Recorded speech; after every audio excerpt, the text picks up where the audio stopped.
We've seen a resurgence in the TTP. Pakistan is facing threats from these groups from novel pathways as well. The Taliban themselves chose to ensure that those weapons found their way into the black market.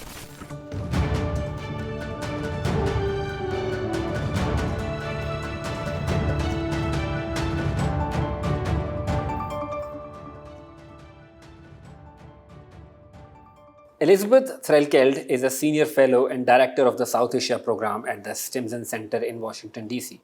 She is a former State Department officer. She served in Islamabad and in Peshawar. She speaks Pashto and she knows the region inside out. She's joining us today from Washington, D.C. and we'll talk to her about, is the war on terror over, and does the TTP pose a serious threat to the world or just to Pakistan? So let's first talk about the war on terror. The last 2 or 3 decades, especially after 9/11, war on terror was the key word. But sitting today here in Islamabad or you in DC, do you think that the war on terror is officially over? So I think, as outlined in a specific war on terror framework, it's certainly not something that we hear with the frequency that we did in the years after 9/11. The US has, in some ways, expanded its focus on other challenges around the world, not just from non-state actors, but also from competitors that previous administrations, and this one to an extent, see, for example, in China, in Russia, countries that are catching up and in many ways are able to compete militarily with the US. And there's also been more of a shift, unfortunately, in my view, of a return to interstate conflict. And so, as we've seen the war in Ukraine, currently the conflict ongoing in the Middle East, these are all examples of fighting between states. And so, whereas in that more unipolar moment, in the early days of this century, terrorism was seen really as the defining challenge. I think we live in a world today where, even as challenges that are faced from terrorism are still present, there are a number of other different security concerns that policymakers here and globally have to focus on. And how much do you think is the US withdrawal from Afghanistan the reason behind this? I wouldn't attribute too much to that shift. More perhaps that the withdrawal from Afghanistan was in part a piece of this recognition of the multiplicity of challenges and threats that the US increasingly faces. Of course, that's a much more complicated story, and the US focused for 2 decades on trying to ensure that its goals were met in Afghanistan, and ultimately did withdraw, and we saw the Taliban takeover thereafter. But as you look at the justifications that were given for that, some of it was simply that continuing on with the same policies and fighting the same war that we had been for another year or 2 or however many, we're not going to change the facts on the ground, but also that the US was in a position where it needed to be able to refocus its resources on other security challenges. And soon after we saw the outbreak of the war in Ukraine, of course, we continue to see concerns in the Indo-Pacific over China's behavior. And so I would see it as part of that broader shift in terms of the types of insecurity in the world today. You've spent 2 good years in Peshawar. That is essentially considered as a traditional operating area. TTP would conduct a lot of attacks in Peshawar. So you know the region inside out, and you also know Pashto really well. So I would want to ask you, how much of a threat does TTP still pose today?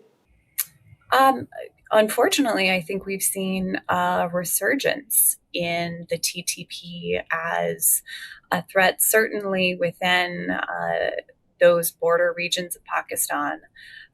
That is where the majority of their attacks have been focused. And I think one thing that distinguishes the TTP in this round of violence from their previous incarnations is the extent to which their focus has been on security forces and areas within those border regions. We haven't yet seen the sort of attacks on soft targets in major cities, for example, in Islamabad and Karachi. Yes, there have been one-off attacks that I think are worth watching and are sources of some concern. Right now, most of their attacks are targeted towards Pakistan. The name says Pakistan. But do you think that this could become a threat to the region or to the world as well? I actually see the TTP as primarily a Pakistan focused threat. I think we've seen that over the course of the last several years of their growth. Certainly, there is an Afghanistan element to this, of course, to Pakistan's great frustration.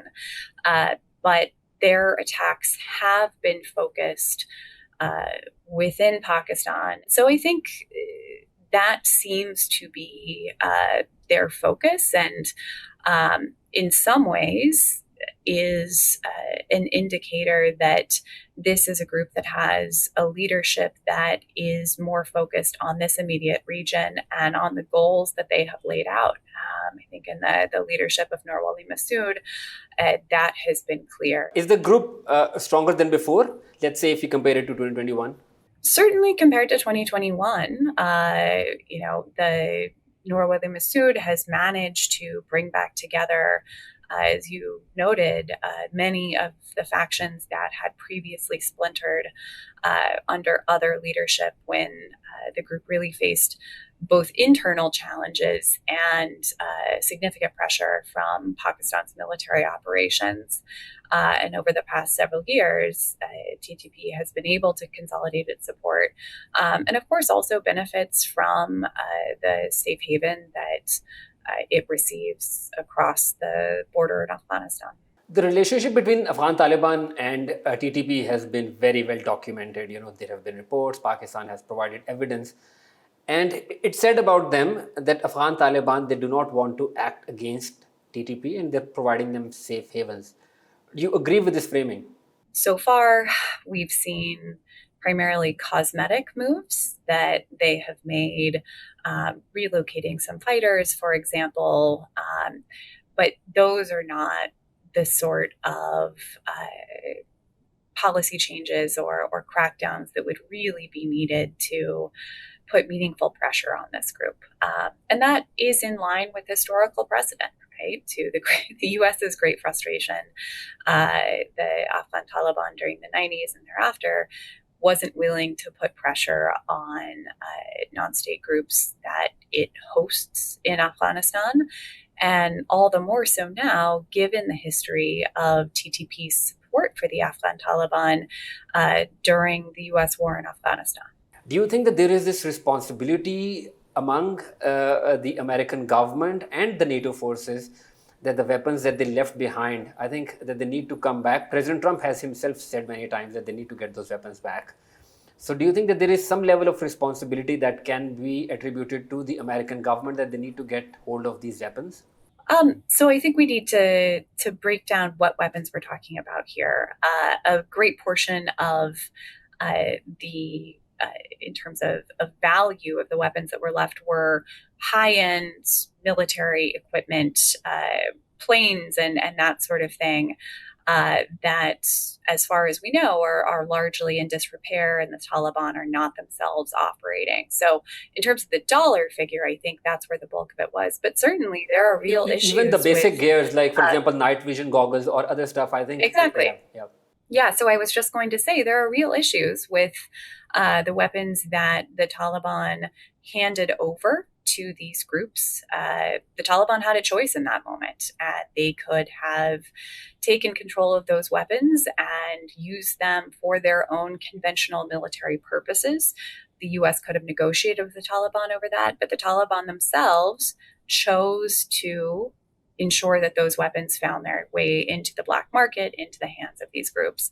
And I think we have seen increasingly robust cooperation between the US and Pakistan in terms of counterterrorism issues, and that in many ways is a bright spot in the relationship. And I do think that that should continue.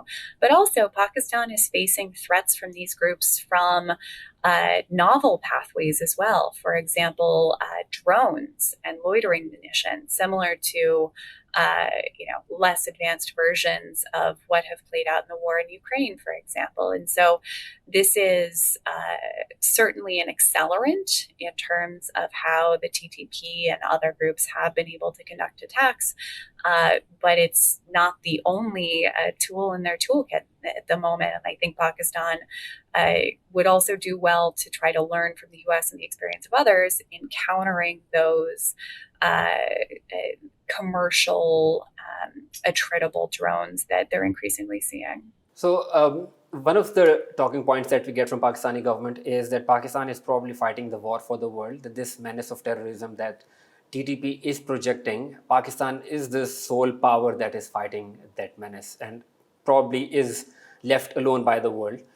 Do you think that the world needs to step in, or the world needs to recognize the fact that, there has to be an intervention one way or the other? So I would contest that premise. I think, at least from the US perspective, we can look to the counterterrorism report or strategy that was put out a few months ago, and it makes the point that's backed up in data globally that unfortunately, terrorism is not an issue that is contained to Pakistan, and increasingly, it's across the continent of Africa where terror groups, and particularly internationally focused terror groups, are gaining the most ground, and that is by no means to minimize the challenge that Pakistan faces, because, as I just said, it was the country most impacted by terrorism in 2025 in terms of attack numbers and casualties.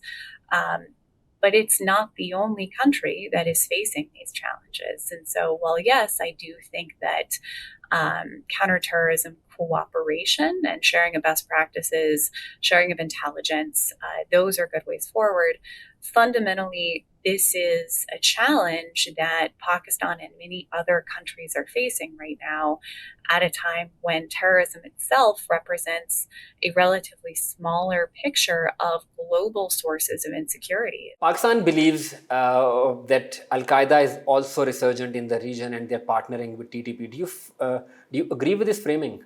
So, from what we can see from the reports of the UN and other observers, yes, there are concerns about linkages among these groups.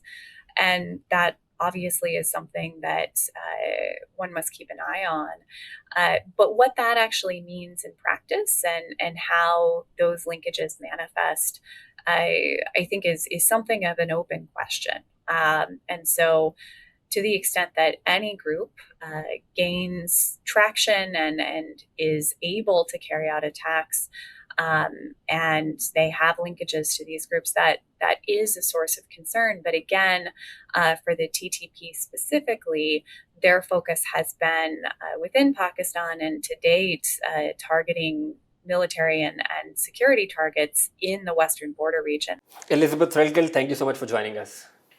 My pleasure. Thank you so much for having me.